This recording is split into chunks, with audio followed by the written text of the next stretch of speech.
ఇవాళైతే నేను హైదరాబాద్లో ఉన్న బిర్లా మందిర్కి వెళ్తున్నాను. ఈ టెంపుల్ టైమింగ్స్ అండ్ విజువల్స్ అయితే చూడండి ఫ్రెండ్స్. ఇప్పుడైతే వెళ్తున్నాం ముందుకి. ఇక్కడ నుంచి బై వాక్లో కాస్త ముందుకెళ్తే టెంపుల్ అయితే వచ్చేస్తుంది. ఎంట్రన్స్ బయటనే కొబ్బరికాయలు అయితే అమ్ముతున్నారు, తీసుకున్నాము. ఈ టెంపుల్ టైమింగ్స్ వచ్చేసి మార్నింగ్ 7 నుంచి 12 PM వరకు ఉంటుంది అండ్ 2 to 9 PM వరకు ఓపెన్ ఉంటుంది. ఈ టెంపుల్ అయితే గోల్కొండ రాజుల కాలంలో అభివృద్ధి చెందిందంట. అండ్ ముందుకైతే వెళ్తున్నాను. అండ్ ఈ బిర్లా మందిర్కి రావాలంటే ఖచ్చితంగా డ్రెస్సింగ్ కోడ్ అయితే పాటించాలి. జీన్స్ టీషర్ట్ లాంటివి అయితే వేసుకోకూడదు. భుజాలు మరియు మోకాళ్ళని కప్పి ఉంచే డ్రెస్సులు మాత్రమే వేసుకోవాలంట.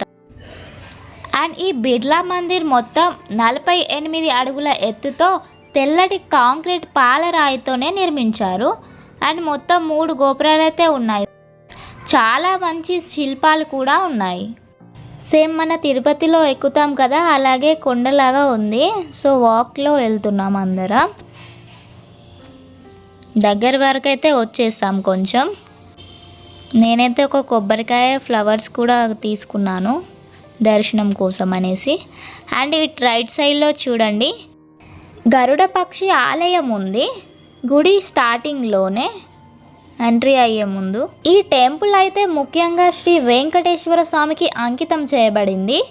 అండ్ ఈ టెంపుల్ని 1976లో బిర్లా కుటుంబం అయితే నిర్మించారు. అందుకే దీన్ని బిర్లా మందిర్ అని అంటారు. చూడండి, ఇక్కడైతే మన చెప్పులు వదిలేసి పైనకి వెళ్ళాలి. మొబైల్ ఫోన్స్, కెమెరా అండ్ ల్యాప్టాప్లు లాంటివి ఎలక్ట్రానిక్ ఐటమ్స్ అయితే అలౌ లేదు గుడి లోపలికి. సో అందుకనే ఇక్కడే పెట్టేస్తున్నాం లాకర్లో. సాయంత్రం పూట మంది ఎక్కువ ఉండరు కదా అనేసి ఈవినింగ్ టైంలో వచ్చాం. అయినా కూడా చూడండి ఎంతమంది ఉన్నారో.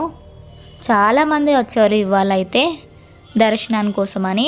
అండ్ మా నితిక్ష అల్లరి చూడండి ఎలా పరిగెడుతుందో. టెంపుల్ లోపల విజువల్స్ అయితే ఒకసారి చూసేయండి. చూడండి, ఈ టెంపుల్ అయితే 11 ఎకరాలలో ఎత్తైన కొండల మధ్య ఉంది. ఈ టెంపుల్ కట్టడానికి రాజస్థాన్ నుండి తెల్ల పాలరాయిని తెప్పించి కట్టారు. అండ్ లోపలికి వెళ్ళేటప్పుడు మెట్ల మార్గంలో నుంచే పోవాలి. గుడి ప్రాంగణంలో ధ్వజస్తంభం కూడా ఉంది. దాని చుట్టూ కృష్ణ విగ్రహాలు, శిల్పాలు ఉన్నాయి. ఎటు చూసినా స్వర్గంలో ఉన్నట్టు అనిపిస్తుంది. దర్శనానికి వెళ్ళేటప్పుడు పైన అయితే సాయిబాబా టెంపుల్ కూడా ఉంటుంది. సో ఫస్ట్ స్వామివారిని దర్శనం అయిపోయిన తర్వాతనే గర్భగుడిలోకి ప్రవేశం ఉందంట. ఈ టెంపుల్ అయితే చాలా బాగుంది. హైదరాబాద్లోని టాప్ 5లో ఈ టెంపుల్ కూడా ఒకటి, బిర్లా మందిర్. చూడండి పైన కనిపిస్తుంది ధ్వజస్తంభం. ఈ గుడి లోపల మొత్తం అయితే 6 చిన్న చిన్న టెంపుల్స్ ఉన్నాయి. ఫస్ట్ అయితే గర్భగుడిలో శ్రీ వెంకటేశ్వర స్వామి వారు ఉంటారు.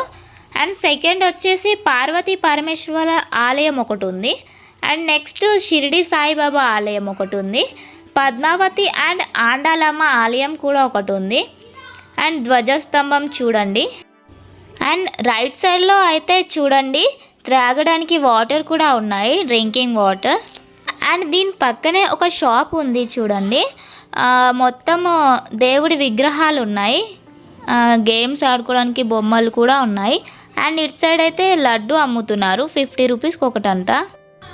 సో మా దర్శనం అయితే కంప్లీట్ అయిపోయింది. ఇప్పుడే కిందికైతే వచ్చేసి. సో ఫైనల్గా ఇంకోసారి టెంపుల్ అయితే చూసేయండి. ఈ బిర్లా మందిర్ అయితే డే టైంలో కంటే నైట్ టైమే చాలా అందంగా కనిపిస్తుంది. అండ్ ఈ టెంపుల్కి వచ్చిన భక్తుల కోరికలను నెరవేరుతాయని చాలామంది అంటారు. శ్రీ వెంకటేశ్వర స్వామిని కొలిచిన వారు కొంగే బంగారం అవుతుందని అండ్ కోరికలు తప్పకుండా నెరవేరుతాయని చాలామంది నమ్మకం.